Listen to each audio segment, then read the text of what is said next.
Yes, that means one thing, and one thing only. Hallelujah, it is the Steve Squared time. What's up, folks? What's up, everybody? We're getting ready for the big show. Gonna get set up. I'm just gonna get all the things together.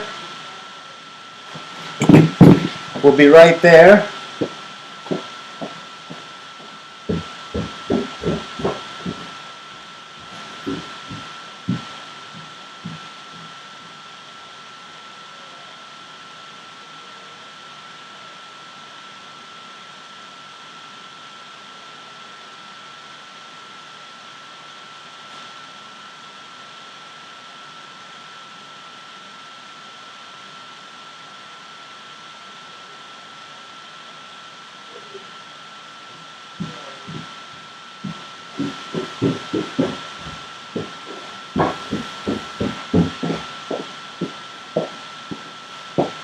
All right, we're back. Minor technical difficulty, but we're back and we're ready to go. I'm just going to take care of a little business first. We got everything rolling. Very good. All right. I'm getting dressed for the show. As you might have known, this is marathon weekend. So I thought I would don my medal that I received many moons ago when I ran the New York City Marathon. If you bear with me, I'm just going to cream up for the show. This is fantastic. Now, this Neutrogena cream, if your hands are dry like mine when the cold weather sets in, and if you look to my right or to your left, it's already dark outside, which is very depressing. Just 2 months ago, it was like not even 2 months ago, it was 80 degrees, sun shining when I did the show. Now it's dark, dismal, gloomy, depressing, and it's Monday. So what is the cure for that? The Steve Squared Show, of course. How's everybody doing today? In your face, sucker! Oh my gosh, we're angry today. So yeah, this was the marathon. Did you guys get to see the marathon yesterday? Here is my medal that I got many moons ago. Now, I'm going to show you something. This is kind of like a retro show. If you see the hat I'm wearing, I'm not just wearing this coincidentally or because I'm cold. By the way, this is another proud non-sponsor of the Steve Squared Show. Neutrogena hand cream. It's fantastic. Stuff is great. If you notice, I'm going to show you a picture right now. And if you want to see, I want you to compare. Take a look and tell me if you see something similar. Let's try to get that glare out of the way there. There we go. Do you see? Look at the hat. You see the hat? I have kept this hat. That was like 10 years ago, if I think. Look, the hat. I've never washed this hat. It's still unwashed from that race. And I take pride in that. Look at the intensity in that. You see the intensity? Look at that.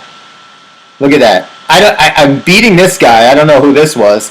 I actually just finished second behind I got beat out by a Kenyan, or else I would have won $100,000, which is the prize money for winning the New York City Marathon. No, I actually finished a little behind. I actually know that year the winner his name was Meb Kazleef. He was from USA, and he won. That was the last time a USA won. Let's look at who did win, shall we? Let's take a look. Oh boy. Here are the real winners from yesterday's marathon. And let's see if I can, I'm going to do my best to pronounce these names. Tamari Tola of Ethiopia set a course record. This is fantastic. He finished the marathon in 2 hours, 4 minutes, and 58 seconds. Fantastic. Just to give you an idea how fast that is. He is running 2 hours at close to 13 miles per hour. My friend, Steve, that does the show with me, his old Honda couldn't get up to that speed. So, I mean, that's really moving. That was easy. Then for the women, Helen Abiri from Kenya finished in a 2 hour, 27 minute, 23 seconds. Wow, she just beat, I'm not even going to try this name. Let's try it. Letesebet Gidi from Ethiopia. She beat her by 6 seconds. Can you imagine all the training it goes into, all of the work, all of the effort? You're running, you're in pain, your legs are screaming, and you lose by 6 seconds, $100,000? You know what you do? You just keep running past the finish line right into the Hudson River and kill yourself.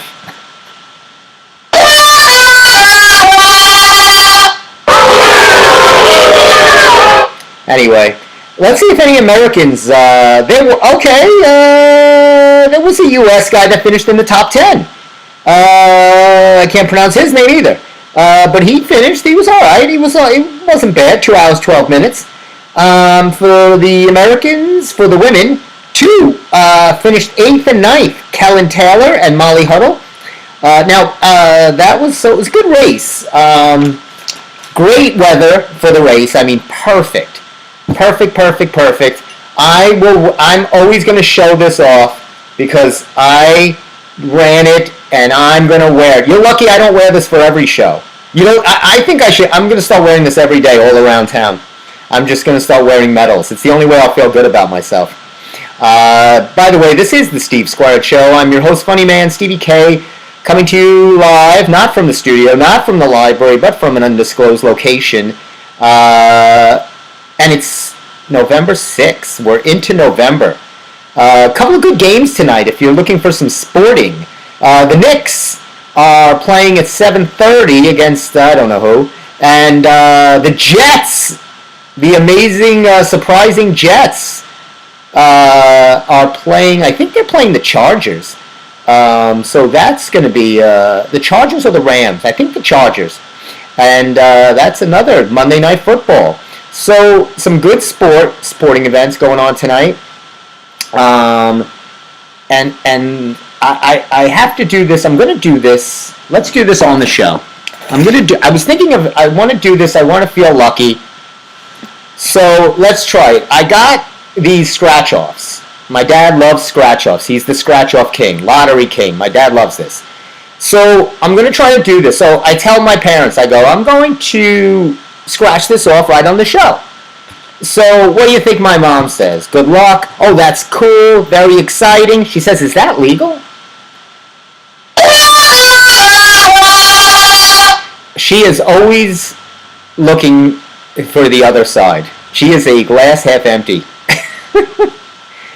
So if I do scratch this off, I will be expecting the authorities to be knocking down my door, the FBI, and I will be taken into cuffs. Let's see if we win, though. So to win, this is called loose change. So in order to win this game, you have to scratch off the coins, and if they equal $1, you win. All right, so let's see. The first one I got is a nickel. That's never good. You want a high number. 10 cents. I'm only up to 15 cents. This does not look good for me. A penny. I'm at 16 cents with 3 coins to go. Hey, 50 cents. Okay, so if my math is correct, I'm at 66 cents with 2 coins to go. Are you getting excited?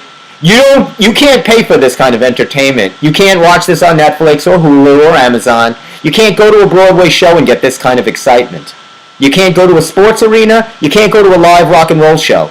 You can only get it here on Govs Radio, the Steve Squared Show. We got 2 coins to go. That's a 10 cents. I'm at 76 cents. I need a quarter. The chances of this happening is I'm better off getting arrested for doing this. I have a better chance. Thanks, Mom. I hope she's watching and can hear. And, of course, I lost. All right. It's okay, though, because I have one more scratch-off to do. We're going to do Win for Life. So the Win for Life, this is big money, because if you scratch off 3 lives, you get $1 million. So let's see if I get $1 million. Oh, I got 1 life. Do you imagine if I won $1 million right on the air? I don't think it's going to happen. I don't have any matches. You have to have 3 matches? I don't have any. Oh, no. I don't think so. Oh, I got 2 lives. So, here we go. If you see here, I have 2 lives. See, life. So if that 3rd box is a life, I'm shutting the show down right now, and this will be the last time you've ever seen me again. So keep your fingers crossed, because I know that's something you've all dreamed of, is this show finally coming to an end. And no. Unfortunately for you, I will still be on the air next Monday. But there is... Did I win that? No. Did I win this? And I didn't Nope, I didn't win anything. So, unfortunately, I didn't win anything. That's very... You know what that is?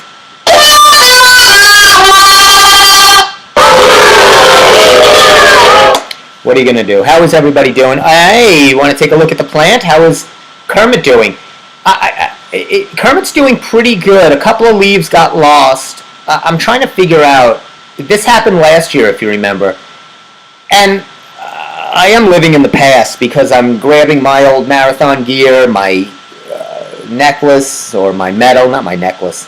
And I'm looking for some. I usually write down my show notes, on a notebook. I love spiral notebooks. I'm big on spiral. I don't like the legal pad. I was discussing this. With my mom, they kind of the papers get all over the place. Spiral is the way to go. So I ran out of paper, and I'm looking for a blank page, and I open up I just grab an old notebook, and I come right to the last year's November show. How crazy is that? Is that insane or what? That's crazy. It's just unbelievable. And it was talking about, let's see what we were talking about. Not much. A little bit about it was getting closer to Thanksgiving. I was talking about fall, pumpkins, movie review with Jeff. Jeff did a movie review on The Fableman. That's already been a year. Oh my gosh. Wow. We talked about that guy that fell overboard in New Mexico. Do you remember that story? I might just start rehashing old shows so I don't have to make up new ones. I mean, that's what everybody does anyway, right, on TV. All the movies, everything is just a sequel or a rehashing of the same nonsense. This day we're talking about the Massapequa. This goes back a year. They were talking about changing the Massapequa Chiefs name. Very interesting. Very, very interesting. So that was last year's show. Ow, that medal hurt. I'm leaving my medal on. I deserve it. What else do we have? So election day is tomorrow. Are you all excited? Do you know who you're voting for? I don't, because I don't know one of these people. So if you don't, you go to Newsday, you get yourself the voter's guide. This is how you can find out who to vote for. Let's see, who should we vote for? I love some of these races because there's only 2 spots and they say you vote for 2 judges. So these people are in no matter what. And some of these salaries are enormous. The district court judges, $200,000. They show the salaries here so you know where your money's getting embezzled. This is unbelievable. The mayor of Glen Cove, $150,000. Come on. Mayor of Glen Cove? Oh boy. Supervisors, $160,000. This is nonsense. Because you know that all of these people in this paper right here, all of these candidates that you're going to vote for, next year you'll see them on the front page being taken away from the courthouse in handcuffs. At least 50% of these people will be indicted on some kind of fraud charge. I can guarantee you that. That's what I can guarantee you. In your face, sucker! That's right. That's what they're going to do. Of course, the show is sponsored or non-sponsored by Celsius Energy Drink. Telling you, this is a great cream. If you have dry hands, I always get really rough, dry hands at this time of year. My hands know soon as that clock changes. Did you turn your clocks back? I don't even know if this show is on the right time right now. I'm guessing that it's 6:30 or 6:45. It's very confusing. I was hoping that you could more than turn the clock. I would like to turn the clock back to maybe when I was 12. They should let you do that 1 year. Turn the clock back like 20 years, 25 years. I'd rather do that. Start over. Get a mulligan. I'd like to do that because I have a lot of things I would do different. I think so, right? We all have kind of things we'd like to change, unless you're Derek Jeter or Leonardo DiCaprio or Kim Kardashian. Then you have nothing you'd change. Then life is gravy. Life is a light chicken gravy. So you're going to vote tomorrow, but I guess you should vote, right? It's a good thing to do.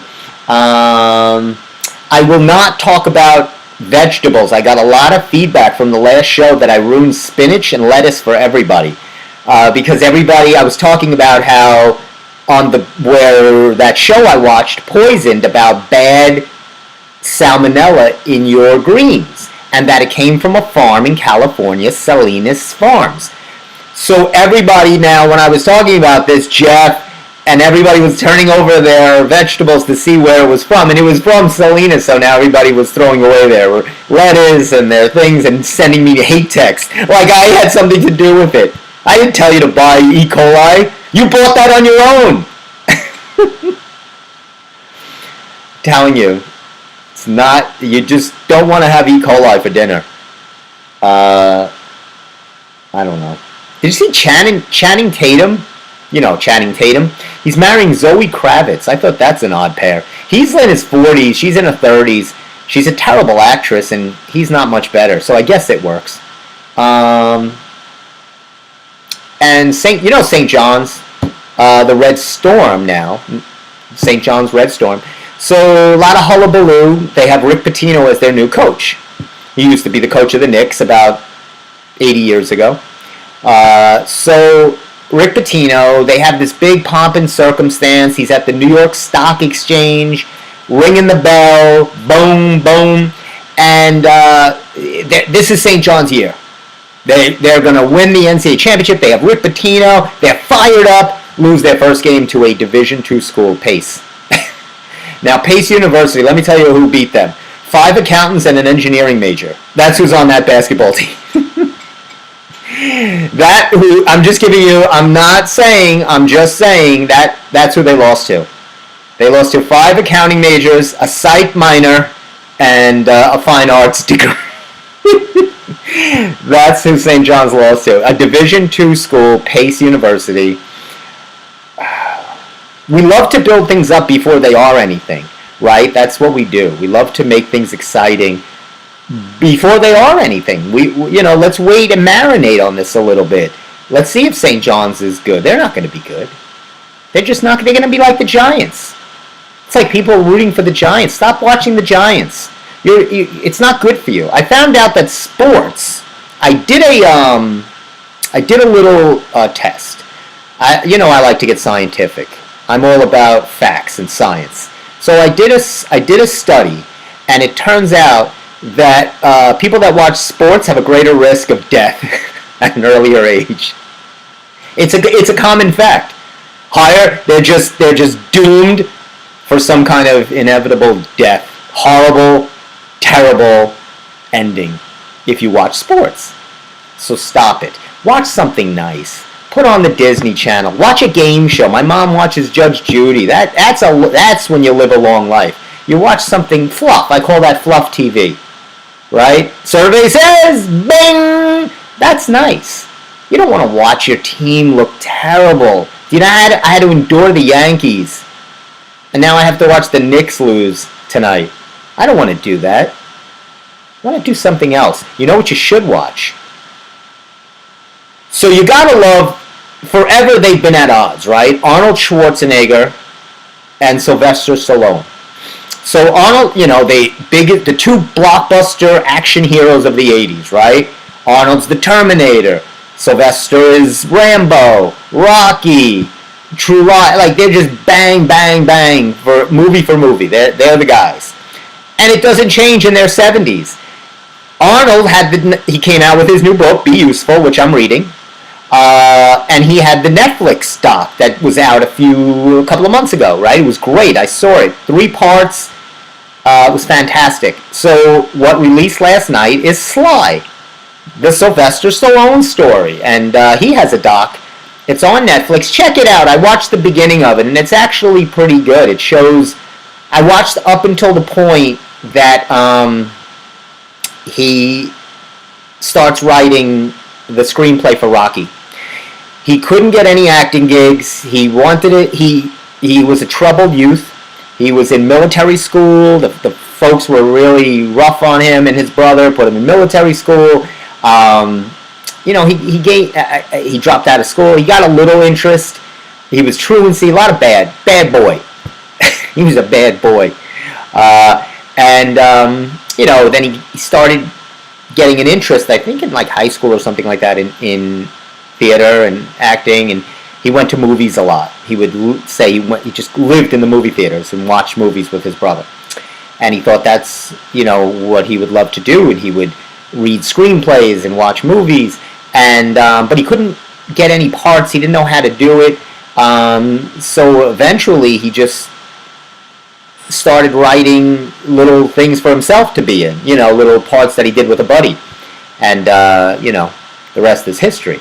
He started doing, if you watch Woody Allen's Bananas, which is a classic movie, the beginning of the scene, in the beginning of the movie, he's sitting on a subway, Woody Allen, and two thugs come in. One of them is Sylvester Stallone.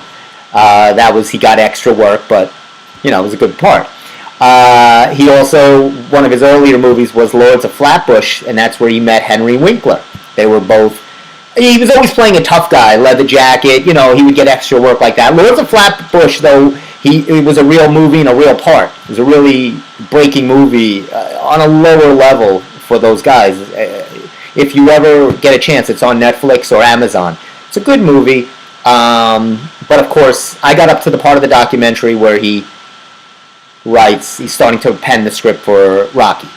So I'll continue watching that later. I think it looks good. But it's funny, Arnold does something, Sylvester does something. They have to go tit for tat. It's like me and Steve. Steve does nothing, I do nothing. He goes long periods of time wasting time, I go long periods of time wasting time. That's how we do it. It's just what we do. Hey, this is going to be interesting. Let me see here. Hold on a second. Before I get to that, I thought this was funny. Let me show you something funny. You know me, I like to show you funny things. So, look at the headline here. Or, it's not the main headline, not this guy resigning. In this little corner, it says, no plea deal in deadly crash. No plea deal in deadly crash. And then under it, in the small print, it says, accused driver rejects offer in collision that killed 2 Roslyn teens. Terrible. It says, accused driver rejects offer in collision that killed 2 Roslyn teens. No plea deal in deadly crash. And under it is a smiling guy wearing a lovely lumberjack plaid shirt. Unfortunately, he is not the accused driver of that headline. This is Daniel Gucharenko, who is heating and cooling system in his Riverhead home showing better ways to conserve energy. If I was Daniel Kucharaka, or whatever his last name is, I would have had a problem, right? He's got the whole family gathered around. I'm going to be on the front page of Newsday. I'm so excited. Everybody, I'm calling family and friends. And he's right under, basically you're thinking he murdered these 2 kids in Roslyn. That's what I thought until I read. I said, that's an accused, he doesn't, why is Happy smiling? They got a smiling picture of him? I mean, come on. Come on, what are you doing, Newsday? You get this. That's terrible. You're better than that. Not much, but you're a little better than that, Newsday. A little bit better. You're not a lot better, but you're a little. Boy, I was really excited yesterday. I'll tell you why. I discovered a new channel. Just when you thought you've looked at every channel there is, and I've looked at many, your streaming channels, your cable channels, every possible channel you could find, I found a new channel.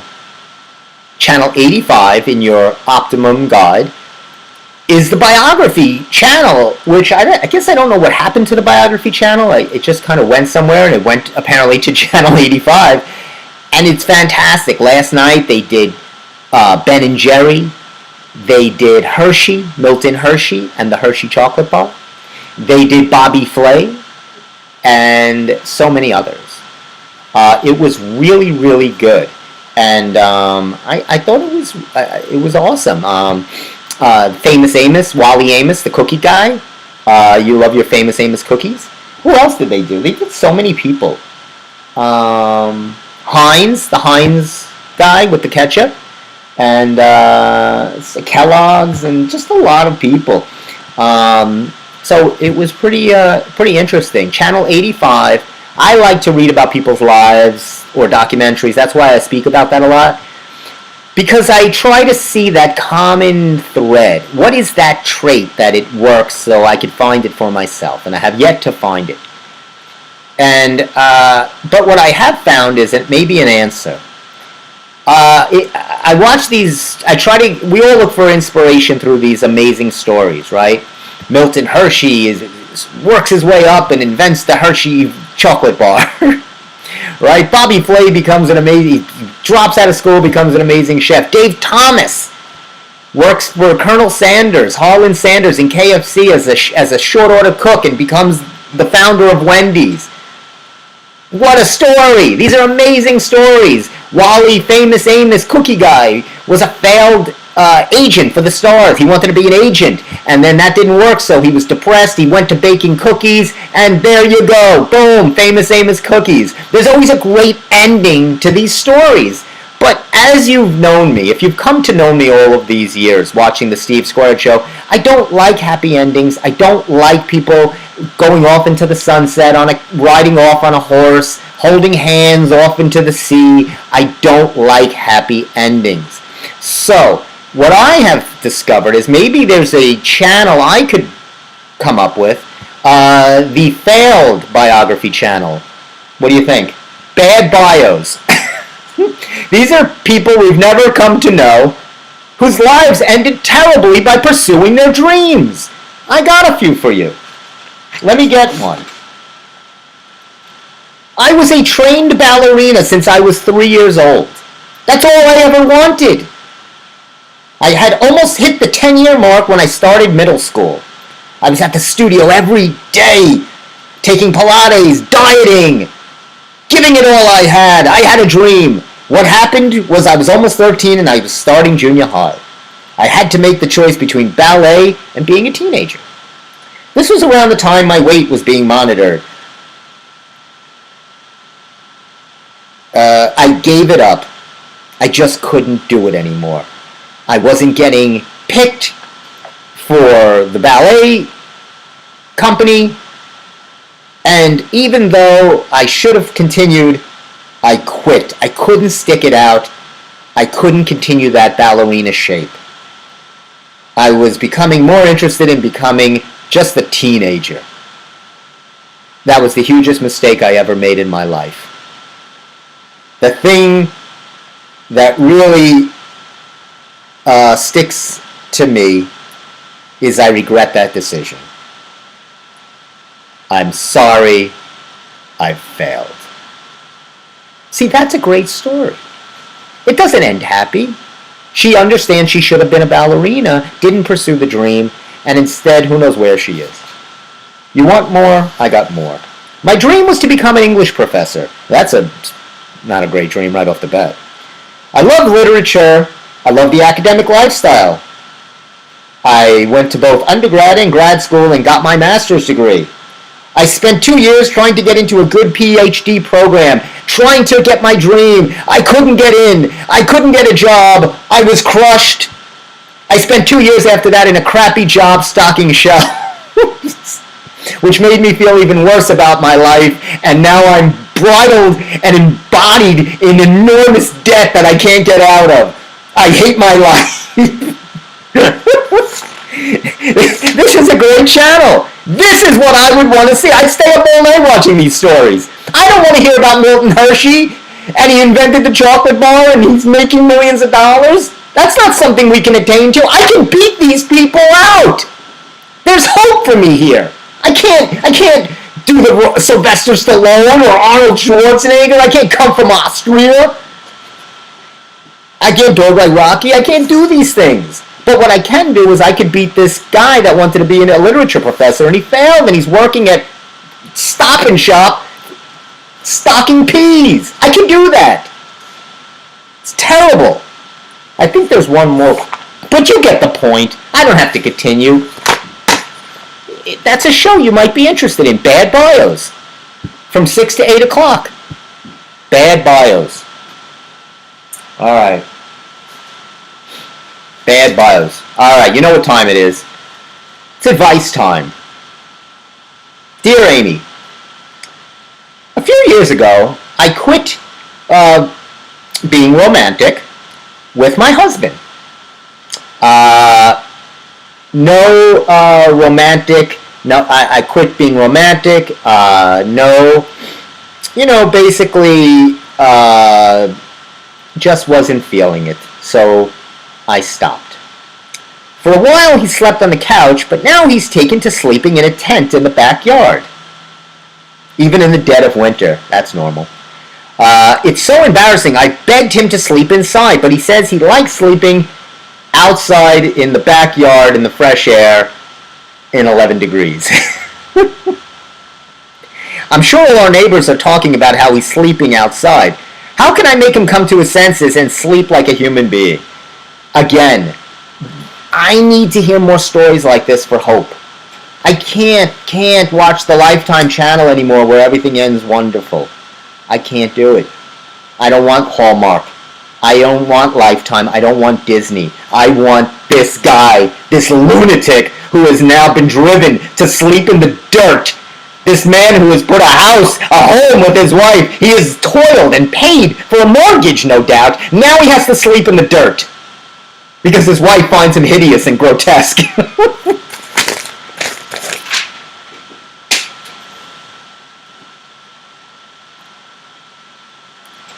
That was easy.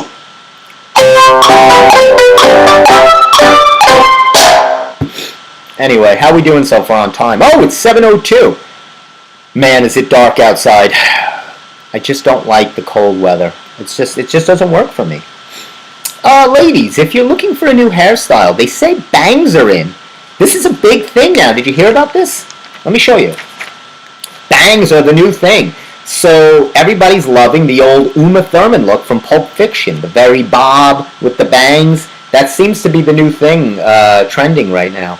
So get yourself a bob with some bangs. Bob and bangs. It's a cute look. It's a cute look. I like it. Short and sweet. It's called. Baby bangs are having a moment.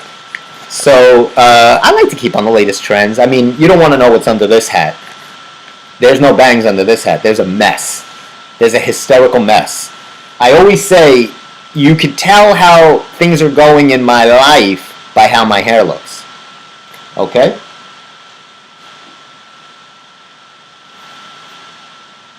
That's how everything's going. Okay? Okay.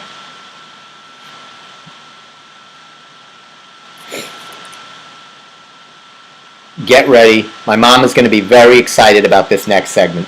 There wasn't a lot of fanfare about this movie coming out, Priscilla. The story of Priscilla Presley. It's in, I think it's, oh, is it released yet? Let me see.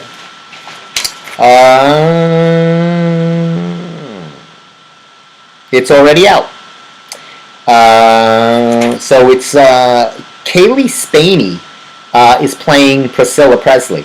Now, how would you know her? She's in a lot of, she's young. She's in a lot of like, the more teen kind of thing, shows that are on or streaming.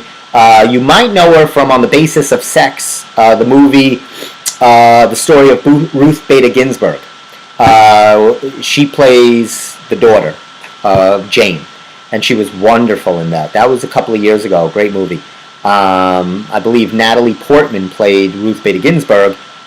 She played her daughter. She is now playing Priscilla Presley. And Jacob Elordi from Euphoria, he's playing the King, Elvis. And he tells a great story. He was on Jimmy Fallon the other day, and he says to prepare for the role of Elvis, and this is no lie, I know everybody's going to think because I always joke like this, he ate a pound of bacon a day.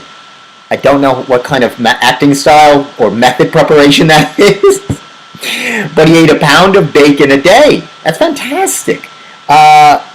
And they were talking, and they have found out. I got to get this right. There's a sandwich that was one of Elvis's favorites. It's 8,000 calories. It starts with sourdough bread. Get your pens out. You're going to want this recipe. Sourdough bread. 1 pound of bacon. Oscar Mayer will do. Which I'm sure will be on the bio channel. A jar of peanut butter. A whole jar. Skip, Jiffy, go nuts. Peter Pan, nobody cares. A jar of jelly. So you have a jar of jelly, a jar of peanut butter, 1 pound of bacon, and that's it. That's it. And boy, that makes for a delicious lunch. 8,000 calories. And that was Elvis's favorite, I guess, in between songs. In between Suspicious Minds and Hound Dog, he would wolf down one of those sandwiches. And then he would take a quick trip to the bathroom and then go out and do his final set. Are You Lonesome Tonight? Man, what a life the King had. Man, what I have done to have... 1 hour of that guy's life I would have enjoyed. 1 hour, I would give it all up. Just to be in that guy's shoes. For be in that guy's blue suede shoes for 1 minute. Oh, man. Forget Jeter. Forget Kim Kardashians. Forget J-Lo's. No Rihanna. No Cardi B. That's who's got it going on. Giant belt and a pound of bacon. Big muck chuck sideburns. That is fantastic. It's fantastic, I'm telling you. It is really... That's what he would do after that. Anyway, Sofia Coppola, you might know the name, Francis Ford Coppola's daughter, is directing it. It has some mixed reviews, nothing that great. Anything she doesn't have great reviews. She actually, if you remember, she had her screen appearance in, which was horrible performance in The Godfather 3. She was terrible actress. Not good. Actually, here's a little piece of trivia. Her father directed that great movie, The Outsiders, with Ralph Macchio and Emilio Estevez, all of them, Tom Cruise, all of the guys. Patrick Swayze, great movie. C. Thomas Howell. She was in that movie. She got a little role as a kid. She was a kid back then. And she hasn't gotten any better in her acting. So she's trying her hand at directing, and I don't think I have any interest to see this movie. But it's funny. They came out with, obviously, Austin, who won... he didn't win the Academy Award, but he had did a great job playing the role of Elvis in last year's movie, Elvis. He lost out to Brendan Fraser, well-deserved Academy Award for The Whale. But, she's doing... They're focusing on Priscilla. And it's so funny that happened, because I was just watching The Naked Gun the other day with Priscilla Presley. She was so good in it. And she was so funny in her comedy. I think, I wish she did some more stuff, because she did good. She was a good actor. And she was very funny with Leslie Nielsen. If you ever want to see Priscilla Presley in a funny role, The Naked Gun, Files from the Police Squad, it's just hilarious. Ricardo Montalban, of course, is in that as well. Great movie. So I guess I don't know what to say about that. Priscilla, if you want to go see it, if you're a fan of hers. There's also another terrible movie. This also came out this weekend. What Happens Later. This is with Meg Ryan and David Duchovny, two great actors. I love them both. She directs it as well. Two college exes. They dated in college, and now, by years later, by happenstance, they're both stranded at the same airport in a snowstorm and talk about their current lives. She's a freestyling artist, he's a businessman, and they reconnect in a lonely airport snowstorm. Oh man, what an original story. I have one thing to say. Another burper. It's just terrible. Can't they come up with anything better? I mean, that's lost in translation. That's a million movies. So the whole movie takes place in an airport. Oh my God. That's terrible. At least this is a faster movie. It's an hour and a half. You're in and out. I don't. That's the thing. If a movie's going to be awful, I'd rather be in and out. I haven't seen Killers of the Flower Moon with Leonardo DiCaprio and Robert De Niro. That's the Scorsese movie. Way too long. I don't have 3.5 hours to go see that movie. I just don't. Don't waste my time. Can somebody edit anything? Me and Jeff talk about this all the time. Edit! Slice! Cut! Fix your movies. What else do we got here? You got anything better for you? I don't got a lot of good stuff. Let's see what else I got for you.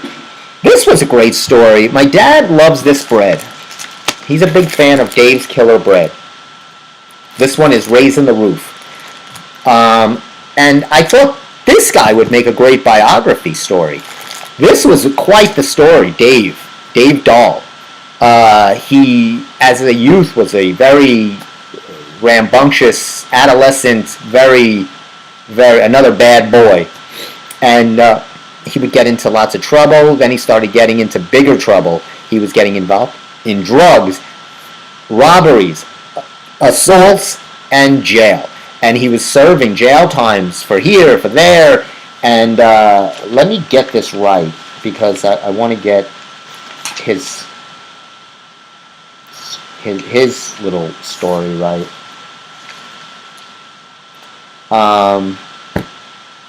He was very depressed in prison, suicidal, no, as a matter of fact. And he was born into a family of Seventh-day Adventists. Now, I have to say something about this. There is a common thread in these maniac cult religions of the Seventh-day Adventists. And if you remember, that's what Jack LaLanne's family was. And if you remember, the Kellogg's, John Kellogg was a Seventh-day Adventist. They're these fanatical maniac people. And I'm not saying that anybody can be driven. He's responsible for his own actions. But man, that doesn't help. Just does not help. It's hard to be born into a cult. But anyway, he finally got released from prison in 2004. He knew, I have to fix my life. He knew he didn't like what he was becoming and what he was. So his brother, who was working in the family bakery, saw this little change in Dave and gave him a job at the bakery. And Dave started, working with the doughs, making breads, and kind of came up with these different kind of fun, unique breads. And of course, just a short 11 years later, he sells Dave's Killer Bread to Nature Company for over $200 million. He gets $33 million. Anyway, it's a good take. So the moral of my story is, yes, crime pays. That was easy. Crime pays. I'm sorry. It just does. It pays $33 million. I always try to do everything the right way. Right? No. More of these great endings to stories end like that. Crime pays. Ask anybody. I'll tell you who you should ask. Michael Franzese. I have been very interested in... I got all locked in. I get very hooked easily. I would be a perfect target for a cult. Or I would jump right in. Because I get very fascinated by things really quickly. Okay? So, I watched Get Gotti, a little bit of Get Gotti, which is also on Netflix. Everybody has... Again, I like learning about people's lives. If I can't rise to stardom in the acting world, maybe I can ascend to some head of a mafia family. I don't care anymore. I'll take anything. I'll be a crime boss. That's fine. It pays well. I don't care. I'm searching. I'm trying to find out where my niche is. And, it could be in a radio show. It could be running a crime syndicate. I don't know. I'm keeping my options open. I'm staying loose. So, I'm watching Get Gotti, and I start getting interested in how these guys' minds worked and how they operated this and controlled these crazy crime syndicates and how they operated. So I see that there's this popular podcast by this guy called, his name is Michael. Let me get his name right. Before I get whacked. Michael Franzese. And he's got a podcast. It's called The Wise and the Wise Guy. It has, let me tell you something. It has 2 million subscribers. People that's subscribers. He's got hundreds of millions of views. People are locked into this guy. He was a captain in the Colombo. Again, I don't want to mix up the families. He was, I think he was a captain in the Prince Spaghetti crime family. Actually, it was the Colombo crime family with a little linguine sauce on the side. So somehow he was able to get out and have this famous podcast. I don't know how some of them get out. But it's actually interesting. He talks about a lot of what goes on, a lot of interesting stories that are just fascinating. He had Mike Tyson on as a guest. They talked about fear. And he's good and he's interesting. So they have, these names, and I was thinking of these names, like watching the John Gotti, they called him the Teflon Don because he was slippery. He would always escape getting convicted in court, right? Teflon is the asbestos substance they use on pans, which they outlaw. But people had Joey Bananas, was the Bonanno crime family, Joe Banana. Let's see, who else? Scarface, right? He had the big scar on his face. Al Capone. Sammy the Bull Gravano. He was like a little bull. So these mobsters would have names that were indicative of who they were or their characteristics, you see. So I thought, what would my crime mafia mob name be? Funny Man Stevie K. You just can't get away from it. That's who I would be. Funny Man Stevie K. Don't mess with Funny Man Stevie K. He's connected. He's got a lot of pull with the mozzarella crime family. You give you one of these, right across the knob. What would your crime? That's your homework for this week. Next Monday, Steve. What would Steve be? Steve would be Stevie, the Emster disgruntled, the aggravated momster. I'll have to ask Steve next week on the show. Speaking of next week, but before I get to next week, we're still on this week. Why are you pulling me to next week? Next week's a big show. I'll tell you why.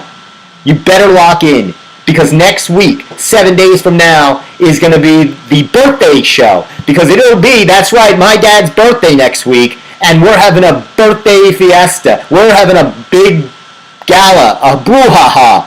It's going to be quite a show. And you know who's going to be on the show? I locked in a guest already. That's right. I told you I would get him. I got him. There's his phone number if you want to call him if you think I'm lying. Steve Charles, hopefully, will be appearing on, we're still working out the under the table scratch that this guy wants. But hopefully he'll be on. It's right, his big impersonation, like I told you last week, was Elvis. So it all fits in. We'll get his take, and he's a funny guy. And what do you mean I'm a funny guy? What am I? Am I here to amuse you or something? What am I? I don't understand. You said, what am I, a funny guy? That was my Joe Pesci from Goodfellas. So anyway, what would your crime family mobster name be? Think about it this week. What is a trait that you have that would make it perfect for your crime family name? Think about it. You don't have to tell me now. You can tell me on my Instagram on Stephen R. Kaminsky. That's with a Y, not an I. I tell you this every week. It's with a Y. You know why? I'll tell you why. Ask my dad, because that's his name. But mine would be, I think I would be the funny man of mafia, the stand-up, the stand-up capo. Right? That would be my thing. But yeah, I just got really. I thought that was. I got interested, If you want to see a funny mob movie, I'll give you a recommendation. Married to the Mob. Everybody's probably seen it, but if you haven't, 1988, Michelle Pfeiffer, Alec Baldwin, Matthew Modine, Paul Azar, Joan Cusack, Oliver Platt. I mean, what a cast. And it was shot on Long Island, actually in a food town, when it used to be a food town, and right here in Massapequa. So great movie, Married to the Mob. It's a comedy, obviously. But it's really funny. So that's something you should say. So this Michael Franzese guy, he rates mobster movies and says, which are more true to life, which are not, which would never happen, things like that. Now, we all know movies have to embellish, of course. But he says the one actor that is spot on that would be in any crime family, and who do you think that would be? Let's see. You've seen all the Goodfellas and the Godfathers and all of the movies. Which actor would you say portrays a mobster the best? Let me throw out some names. Obviously, would you think it was Al Pacino, Robert De Niro, Ray Liotta, Joe Pesci? Who could it be?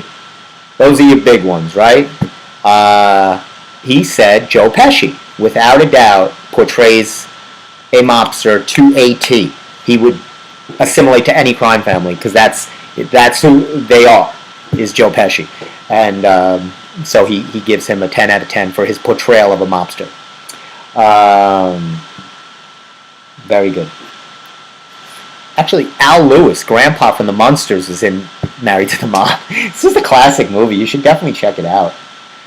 I was thinking about, I'm putting together a little radio reel, okay, of some of my shows, and I did a reel of some funny stuff, and then I want to do some of the interviews I've racked up over the years of our shows.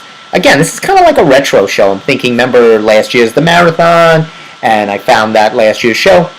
So I want you guys to look back, because I know you have nothing else going on. And if you've seen these shows once, you have to see them again. Go back. I want you to go back. Look at the Steve Squared show when we had the Matchmaker on. That was Matchmaker, please make me a match. That was where we had Maureen Tara Nelson on. And she was talking about dating, and she has that. You've seen her commercials during this Knicks, Yankees. Or the Dr. Phil episode where we had Phil Satilli, who was a friend of mine, also he runs a studio up in East Northport on Jericho Turnpike. He was sponsored promoting a lot of the bodybuilding competitions, and he's into fitness. We had a funny show with him. Maybe that's your favorite interview. I had the ladies and the women. I had Judy San Moran from Fair Market Value with Luisana Lopelito, Michael Bublé's wife. That might have been your favorite show. They were pitching their movie. The great Larry Hankin, the phone interview. That was a tough one. I had Theater Bitches. You might have remembered the two women I had on who portray these theater bitches. Very funny. Mr. Cool and Unfortunate Me. Michael and Patrick, who will also be appearing hopefully this month. They've reached out to me and asked to be a repeat guest. I'm telling you, people just, they want to be on this show. I don't know why. So many better things they could do with their lives. How about the show I had my dad on? You remember my dad was a guest, putting models together, talking models with my dad. Great show. Maybe you like that one. And of course, old-time comedy with Mark Breyer. Now, Mark Breyer, it's funny I bring this up. Everything ties together here. I like to tie things together. Mark Breyer is actually does those comedy segments and shows at the libraries. He's going to be doing one, Laughs at the Library. This is going to be at the Island Trees Library in December 9th. And it's for Toys for Tots. And you know how I am for Toys for Tots. I go bananas for Toys for Tots. So, great thing. The Assemblyman, John Milk. It's always, they always have to stick their name somewhere. Whenever there's a good, nice event, there always has to be some politicians putting their name on it like they are responsible for this. You're not responsible. Stop it. You know what you're responsible for? Unemployment. Tax hikes. Gas prices. Mudslides. That's what you're responsible for. Take responsibility for something, not for toys for tots, you idiot. Jerk. In your face, sucker! Boy, do I have... I don't know if I could vote tomorrow. How could you vote for these people? I guess you have... I don't know. I don't know anything about them. Why should they get my vote? All I know from them is they got signs on people's lawns. Signs all over the place. I'm trying to run, and I'm running between signs this weekend. I almost got killed. I almost tripped on somebody's sign. I mean, for God's sake. It's terrible. Raising the roof, Dave's Killer Bread. Telling you, this is good. It's actually very good. My dad loves it. It's great bread. Really, really good. There is going to be a bunch of races around Long Island. If you like to run, I'm not going to go through them now. Maybe next week. A lot of turkey trots. There'll be one in Massapequa. There'll be one. It's all around Thanksgiving time. Massapequa, November 23rd. Port Washington, November 23rd. Whoa, they're all November 23rd. That must be like a Saturday or Sunday. So there'll be a lot of those. And those are like short races. They're 5Ks, which is 3.2 miles. Just a quick little jog. And it's usually for something. So, people like to do that. Like I said, I'll continue. I ran this weekend, but as the weather dips, I'm not a big fan of the cold weather. You can already see I'm in a warm place and I'm still wearing a wool hat. I'm always freezing, and I don't like it. So I'm doing the best I can. Here's the cue of the day. I had a cue of the day for you guys. Maybe a new segment I'll think about. A question of the day. I wrote it down so I wouldn't forget. Where would you rather watch a movie? What is your sweet spot? Where would you rather watch a movie? At home? In the comfort of your home? Where you have your own bathroom, your refrigerator, right? Or a movie theater, getting the ambiance of the big screen. It comes on, it gets dark, right? You sit down, right on something sticky and gooey on your sneakers. Ew, what is this? Maybe a friend's house. Maybe you like to, all get together and watch a movie together, right? Maybe you have a friend that has like a projection screen or something like that. It's got a downstairs, right, a basement where everybody gathers, and you order some food. That's always fun. So where, what's your? Do you like to watch a movie alone or with someone? Do you like to watch? Really, Here's this is not in the question, but when you go to a movie and you go with somebody, do you mind if they're talking to you throughout the movie, or does that bother you? Do you like to go with someone but not say a word? For me, I like to make comments throughout a movie of how much I hate the movie. So if you're going to a movie with me, be prepared to be annoyed because I can't sit still or stand for things that long without commenting. I must comment on how much egregious and horrible this is, especially if it's done in a very bad way. So that's my cue of the day. I want you to soak that in, marinate so you have a lot of homework I gave you. Don't say I never did anything for you. You have your cue of the day, your question of the day, which is, where would you want to watch a movie? You have, what is your mob name? You got to think about that. Get yourself a good mob name for next week. Hopefully we'll have Steve Charles in the studio next week.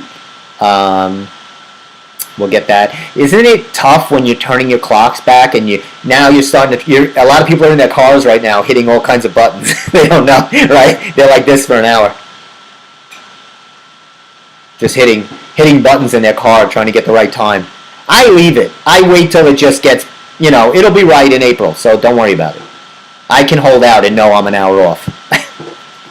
You'll only be on time anyway, so don't worry about it.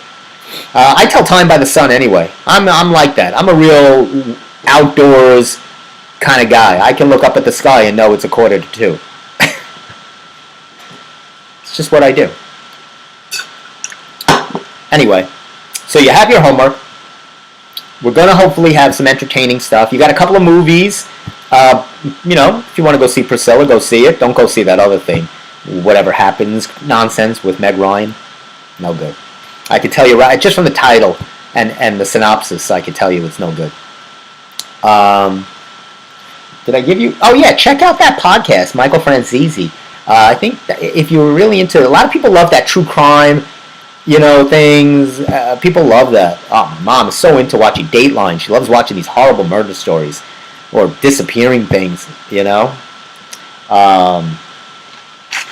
What else did I give you guys?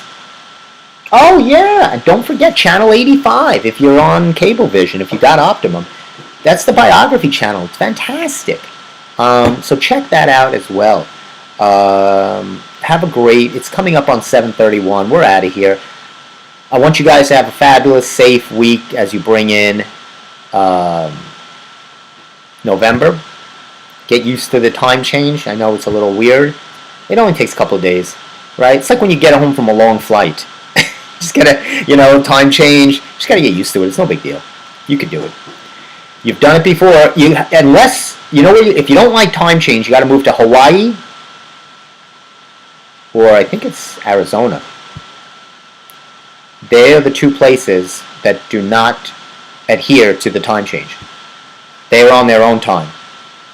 Hawaiian time. Anyway, so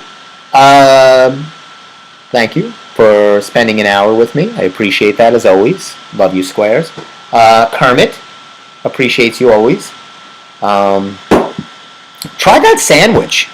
I think that would be really good. The only change I would make is you stick with the pound of bacon, you stick with the jar of peanut butter, the jar of jelly, but put it on Dave's Killer Bread. Maybe change it up a little bit. Maybe a modern take on the Elvis Presley sandwich. See how that goes down. And congrats again to all the runners. It really is a cool thing when you finish. I was excited to accomplish that. I know people try to, what's your time? How long did it take you? But it's not about that. It's about finishing and completing that. So congrats to all of the runners out there. Great job. You just want to run and get to the finish line. You don't want to veer off and by accident run off of one of the bridges. So for those of you that were able to finish it without doing that, you're a winner. You're a winner in my book. So once again, thanks so much for spending some time at the Steve Squared Show. Next week in the studio with Tony, with Steve, and hopefully Steve Charles. We got a lot of stuff going on. Check out Stephen R. Kaminsky Instagram.